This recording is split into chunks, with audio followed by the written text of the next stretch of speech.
Un saludo para todo el pueblo dominicano. Yo soy Fernando Mangual, maestro de vocación. En estos últimos tiempos se ha estado conversando mucho, sobre el endeudamiento externo. ¿Y por qué se habla del endeudamiento? Vamos a conversar algunos puntos sobre ese endeudamiento externo o deuda externa. Vamos a conversar un poco sobre eso. Los países subdesarrollados requieren de capital, que es el factor catalizador o movilizador del resto de factores, o sea, del trabajo y de la naturaleza.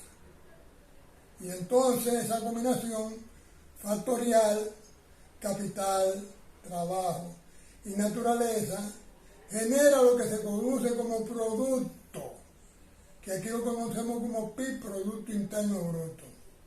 Y eso, desde luego, genera empleo. Entonces el capital es un factor de singular importancia porque es el factor movilizador. Y ese capital lo pueden obtener los países subdesarrollados a través de la inversión nacional, la inversión extranjera y también con los préstamos.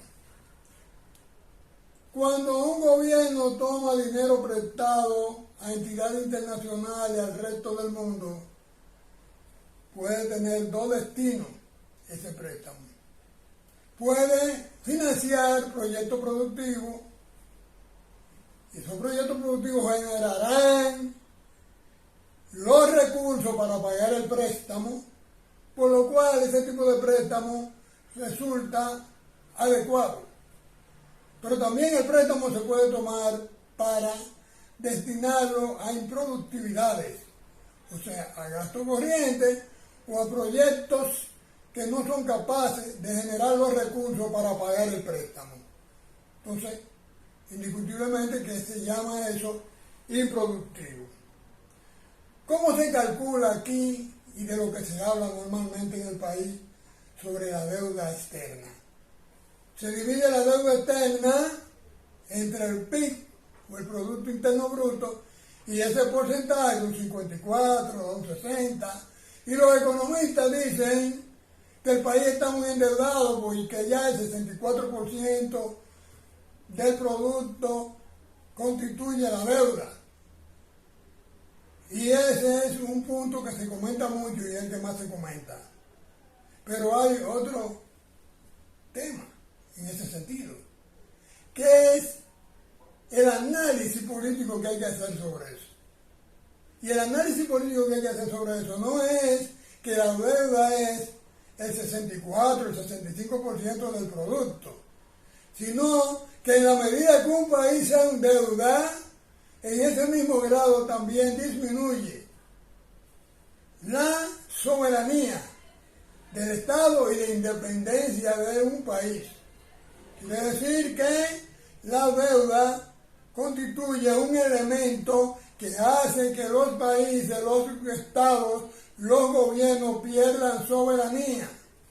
Y desde luego, ese uso, ese instrumento es el que hay que tomar en consideración, porque los organismos internacionales que hacen los préstamos han estado utilizando esos préstamos para entonces poner lo que se llama programas de condicionalidades.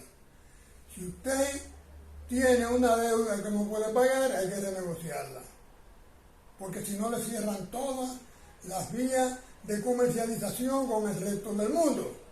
Y entonces hay que renegociar la deuda, pero usted no tiene cómo pagarla como país. Entonces los organismos internacionales, a la cabeza del Fondo Monetario Internacional y el Banco Mundial, le dicen: no hay ningún tipo de problema.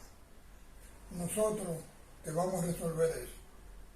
Vamos a darte la posibilidad de que tú renegocies la deuda, que la pongas más larga, más tiempo, y a la vez te vamos a dar nuevos préstamos para que tú puedas utilizarlo inclusive para pagar la propia deuda.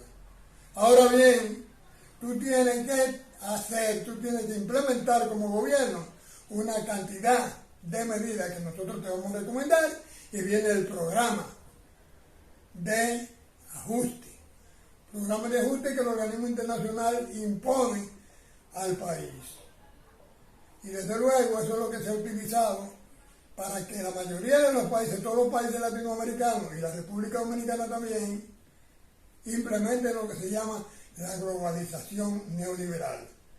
Y de ahí vienen los asuntos de las privatizaciones que se han estado dando y que se siguen dando, que viene la libertad de mercado, sin ningún tipo de regulación, la reducción del Estado y la eliminación de la planificación en todos estos países.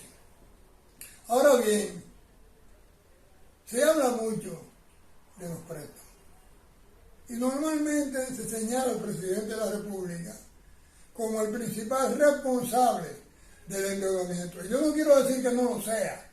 Lo que pasa es que son muchos los responsables de ese endeudamiento. Todo comienza porque en el 2010 se elaboró una constitución que en el artículo 233 abre la compuerta para que el país pueda endeudarse sin ningún tipo de problema. Y ahí entonces se comenzó a iniciar lo que se llama presupuestos deficitarios. Esos presupuestos deficitarios significa que el gasto es superior a los ingresos y en consecuencia queda un sobrante ahí que no se sabe cómo se va a financiar, y como no se puede financiar a través de tributación, porque eso es muy difícil de implementar, entonces se financia ese déficit a través de préstamos. Quiere decir que en la medida en que el Congreso Nacional está aceptando, y tiene que aceptarlo ya, porque la Constitución se lo permite, déficit presupuestario, en esa medida el Congreso también está siendo responsable de la problemática que se da con el endeudamiento. Y además, todos los partidos políticos que tienen representación en ese Congreso también están siendo responsables del endeudamiento y ese proceso de endeudamiento que existe en la República Dominicana, y que de alguna manera, si no se utiliza adecuadamente, lo que está haciendo es que le está disminuyendo la soberanía al Estado dominicano y simultáneamente también la independencia a la República Dominicana. Ha sido un placer estar con ustedes y hasta la próxima.